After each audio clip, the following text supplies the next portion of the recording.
हरियाणा के किसान के मेरे की आवाज चौधरी ओम प्रकाश चौटाला जिंदाबाद जिंदाबाद जिंदाबाद।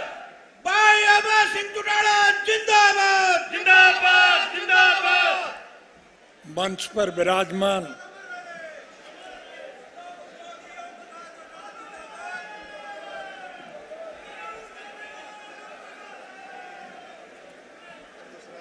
मैंने कई दफा पहले कह दिया था, आज फिर दोहरा रहा हूं, ये जोड़ी थी, एक तो भाग गया, वो फिर आ गया। शुक्र है खुदा का कि उसको अकल आ गई, आ गया। आपको देख करके और भी कुछ भूले भटके जो रास्ता भटक गए थे, वो पुनः आपकी पार्टी में शामिल होना चाहते हैं। आप उन्हें पुचकार लो। हमारा किसी से कोई द्वेष नहीं है, हमारा किसी से कोई विरोध नहीं है, हमारा कोई व्यक्तिगत स्वार्थ नहीं है, हमारा कोई राजनीतिक स्वार्थ नहीं है। हम तो स्वर्गीय चौधरी देवीलाल जी के स्वप्न साकार करने के पक्षधर हैं। आदरणीय चौधरी देवीलाल जी जन्म से लेकर के आखिरी सांस तक इस बात को लेकर के लड़ाई लड़ते रहे थे कि इस देश के हर नागरिक की मूलभूत जरूरियात, रोजी रोटी, कपड़ा, मकान, शिक्षा और स्वास्थ्य का प्रबंध सरकार करे। और जो सरकार ये सब करने में सफल ना हो, फिर जनतांत्रिक तरीके से उस सरकार को बदल दिया जाना चाहिए। प्रजातांत्रिक प्रणाली में जनता के सहयोग और समर्थन से सरकारें बनती हैं और फिर चुनी हुई सरकार की जिम्मेवारी होती है कि वो जनहित के कामों में रुचि ले, लोगों की मूलभूत जरूरियात पूरी करे, राष्ट्र के उज्जवल भविष्य के लिए लगन और मेहनत से काम करे। लेकिन जो सरकार ये सब ना करे, उस सरकार को बदल देना चाहिए। सरकारें तो बदलती रहती हैं, लेकिन नीतियां नहीं बदला करती। हरियाणा प्रदेश के मौजूदा मुख्यमंत्री ने पिछली दफा मुख्यमंत्री का पदभार संभालने के बाद एक घोषणा की थी कि जिस किसी साथी को कोई तकलीफ हो, वो मेरी कोठी पे आके दरख्वास्त दे, मैं उसकी मदद करूं। साथियों, संयोग से मुझे एक दफा चंडीगढ़ जाने का मौका मिला और चंडीगढ़ में मैं अपने किसी मित्र से मिलने के लिए जा रहा था। जिस सड़क से मैं जा रहा था, उसी सड़क पर मुख्यमंत्री निवास था। मैंने गौर से देखा, मुख्यमंत्री की कोठी सुननी पड़ी थी, वहां एक भी आदमी नहीं था। मैंने अड़ोस पड़ोस के लोगों को बुला करके पूछा कि भाई मुख्यमंत्री निवास तो सुनना पड़ा है, लोग आते नहीं है क्या? तब लोगों ने मुझे बताया क्या करे कोई यहाँ आकर के, काम तो किसी का होता नहीं, और जो कोई दरख्वास्त लेकर के आता है, पुलिस वाले पीट करके उसे जेल भेज देते। मैंने उसी दिन से मन में ठान ली कि अगर कभी सरकार बनाने का अवसर मिला तो मैं इस नीति को बदलूंगा। आपके सहयोग और समर्थन से हमें सरकार बनाने का अवसर मिला और मैंने अपने मन में ठानी हुई उस बात को क्रियान्वित किया। पहली कलम से मैंने ये फैसला लिया कि अब लोगों को सरकार के पास आने की जरूरत नहीं, सरकार लोगों के पास जाएगी। मुझे ये कहने की आवश्यकता नहीं, हम साल में एक एक गांव में जाया करता था और गांव के लोगों की तरफ से जो मांग रखी जाती, वो आपकी मांग मानी जाती थी या नहीं मानी जाती थी। मैं आज आपसे फिर निवेदन करने आया हूं, स्वर्गीय चौधरी देवीलाल जी के प्रति सम्मान व्यक्त करते हुए आप लोगों को एक नया निर्णय लेना है। ये मेरे कहने की आवश्यकता नहीं। मंच पर आपने देखा समूचे भारतवर्ष के विभिन्न राजनीतिक पार्टियों के अग्रणी नेता आपके सामने बैठे हुए थे और सबने ये मन बनाया हुआ है कि इस कुशासन का अंत किया जाए। आज कोई सरकार नहीं है, ये तो लुटेरों का एक गिरोह है जो दोनों हाथों से देश की संपत्ति को लूटने पर लगे हुए। हमारा ये देश कृषि प्रधान देश, इस देश की अर्थव्यवस्था केवल खेती पर टिकी है। अगर किसान खुशहाल है तो देश माला माल है, और अगर किसान कंगाल है तो देश का बुरा हाल है। आज इस मौजूदा सरकार ने किसानों की हालत बहुत दयनीय बढ़ा दी। आज हमें न बिजली मिलती है न पानी मिलता है, खाद और बीज के लिए हम लाइन पे लगते हैं। फिर भी प्रभु की अगर कृपा हो जाए, हमारे खेतों में भरपूर फसल हो जाए, तो फिर हमें उसका लाभप्रद मूल्य नहीं मिलता है। हमारा उत्पादन कोड़ियों के भाव छीना जाता है। लेकिन अजीब विडंबना है कि जो उत्पादन हम बेचते हैं उसमें से जो चीज़ पैदा होती है उसे महंगे दाम पर बेचा जाता है। गन्ना हम पैदा करते हैं, वो मंडी में लिया जाता है और कई कई साल तक किसान को उसकी पेमेंट नहीं होती। लेकिन गन्ने से जो चीनी बनती है उसके दाम रोज बढ़ते हैं।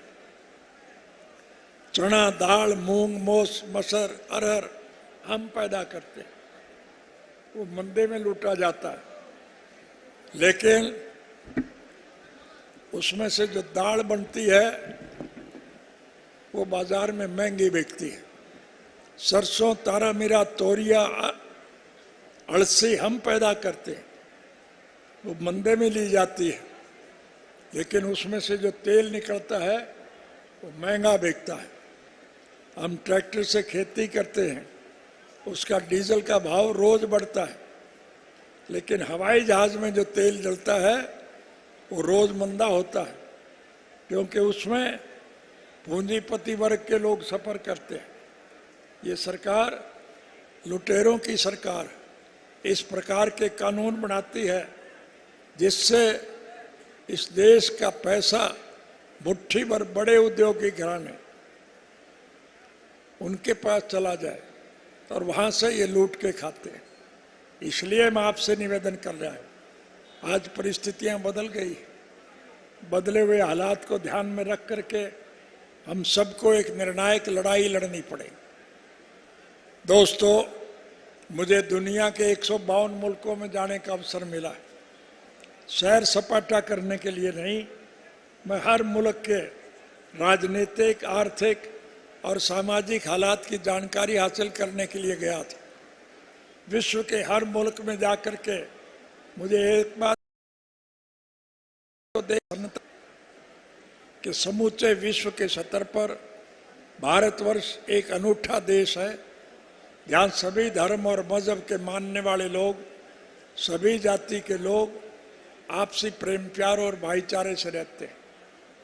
हिंदू, मुसलमान, सिख, ईसाई, चमार, धानक, वाल्मीकि, रेगर, खटीक, खाती, कुमार, लुहार, सुनार, मणिहार, नाई, तेली, धोबी, मोचे, ब्राह्मण, बनिया, व्यापारी, कर्मचारी, कारखानेदार और मजदूर, किसान और कमेरा, आज इस देश का हर नागरिक इस कुशासन से दुखी है, परेशान है। जेल से रिहा होने के बाद मैं सबसे पहले उन साथियों का आभार व्यक्त करने के लिए गया जो पिछले 1 साल से भी लंबे अरसे से गर्मी सर्दी की परवाह किए बिना, बारिश की परवाह किए बिना, भूखे प्यासे दिल्ली के चारों तरफ सड़कों पर डेरा जमाए बैठे हैं। इसलिए धरने पर बैठे हैं ताकि केंद्र की सरकार की तरफ से बढ़ाए गए ये 3 काले कानून जो किसान विरोधी हैं उन्हें वापस लिया जाए। प्रधानमंत्री इस बात पर बजित थे कि बने हुए कानून कभी वापस नहीं होते, लेकिन वो बधाई के पात्र हैं और मैं उन बहादुरों को बधाई दूंगा जिन्होंने दृढ़ निश्चय के साथ एक प्रण लिया कि हम मर जाएंगे, लेकिन जब तक ये 3 काले कानून वापस नहीं होंगे हम धरने से पीछे नहीं हटेंगे। आखिर झक मार करके प्रधानमंत्री को झुकना पड़ा, वो 3 काले कानून वापस लिए और किसानों से माफी मांगी।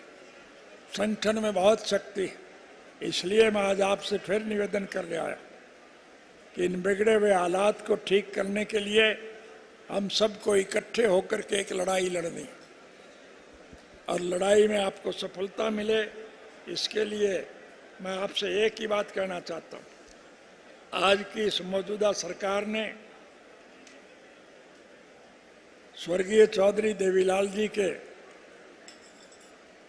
बनाए हुए उस वृद्धावस्था कानून को मिटाने का काम किया। उन बुजुर्गों की पेंशन काटी गई। मैं उन बूढ़े बुजुर्गों को यह आश्वासन देना चाहता हूँ, सरकार निश्चित रूप से आपकी बनेगी, और जब आपकी सरकार बनेगी तो जो पेंशन आपकी काटी गई है उसका सारा पैसा मैं ब्याज के हम आपके पास भिजवाने का काम करें। और मैं घोषणा करता हूं कि सरकार बनने के बाद वृद्धावस्था पेंशन 10,000 रुपये माहवार हम करने का काम करें। हम महिलाओं को अलग से 1,000 रुपया प्रति माह के हिसाब से देंगे। बेरोजगार युवकों को रोजगार देने का प्रदान किया जाएगा।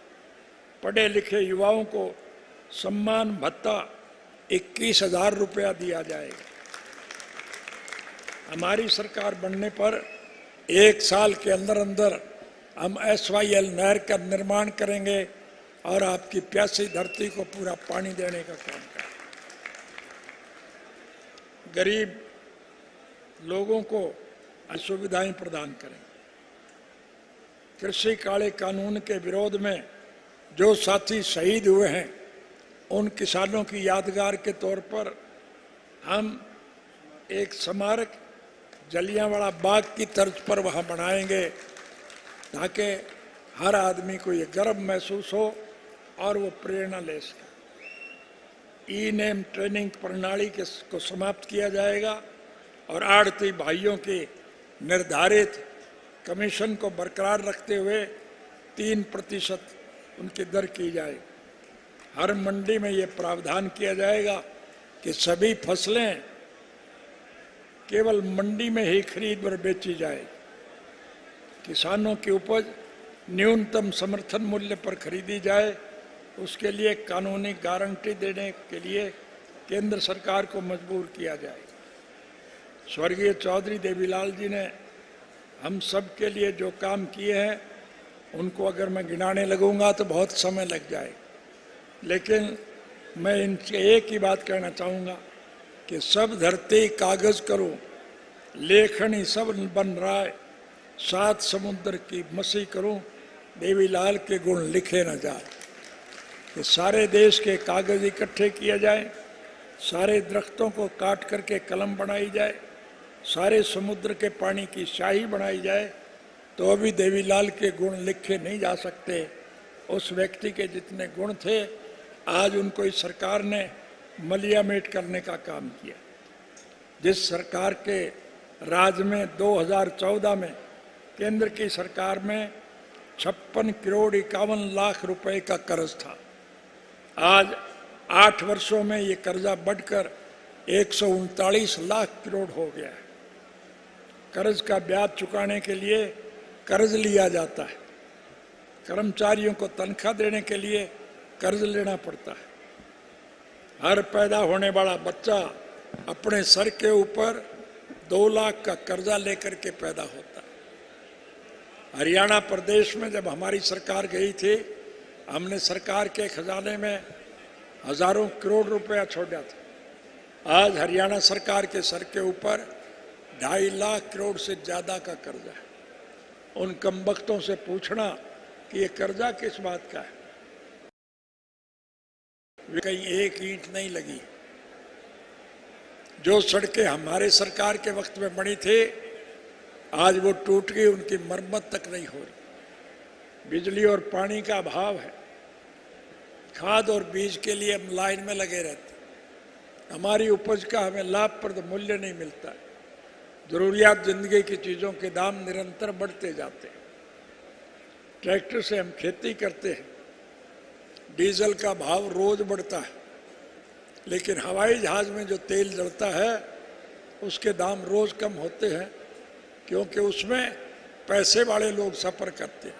ये सरकार किसान विरोधी सरकार है, इसलिए इस सरकार का पतन करना अति आवश्यक है।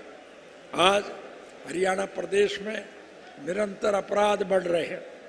4 लाख महिलाओं के साथ,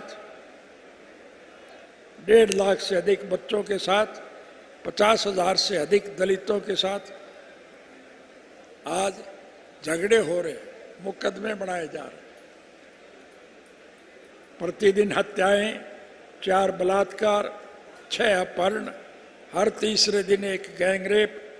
बेरोजगारी हरियाणा में 37.3% बढ़ी।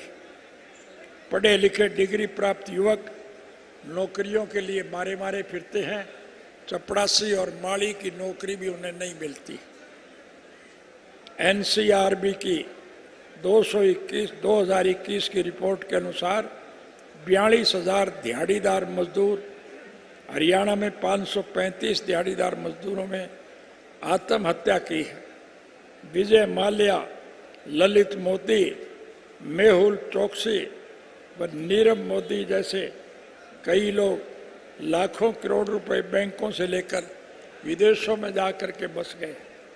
कहाँ तो ये सरकार ने वायदा किया था कि हम विदेशों का काला धन इस देश में लाएंगे और 15 लाख रुपए प्रति व्यक्ति देंगे, और कहाँ आज हमारे बैंकों का पैसा मुट्ठी भर लुटेरे लेकर के विदेशों में चले गए।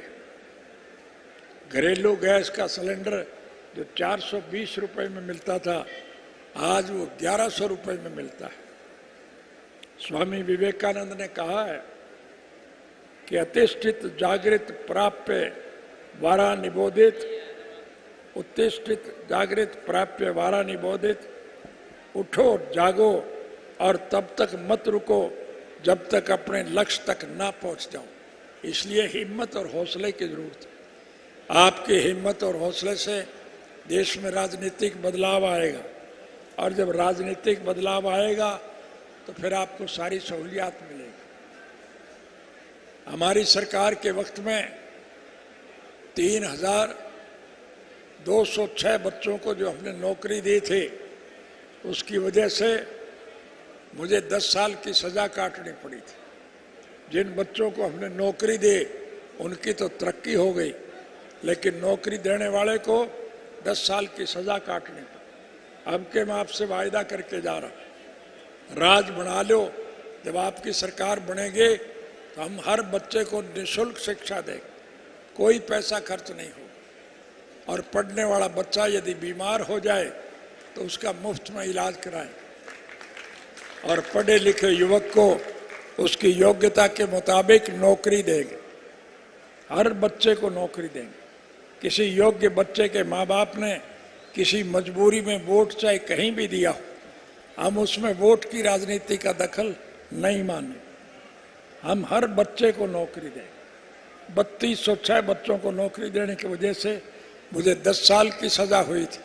अब के मैं लाखों बच्चों को नौकरी दूंगा, चाहे बाद में मुझे फांसी टूटना पड़े, मुझे उसकी चौधरी ओम प्रकाश चौटाला जिंदाबाद जिंदाबाद जिंदाबाद।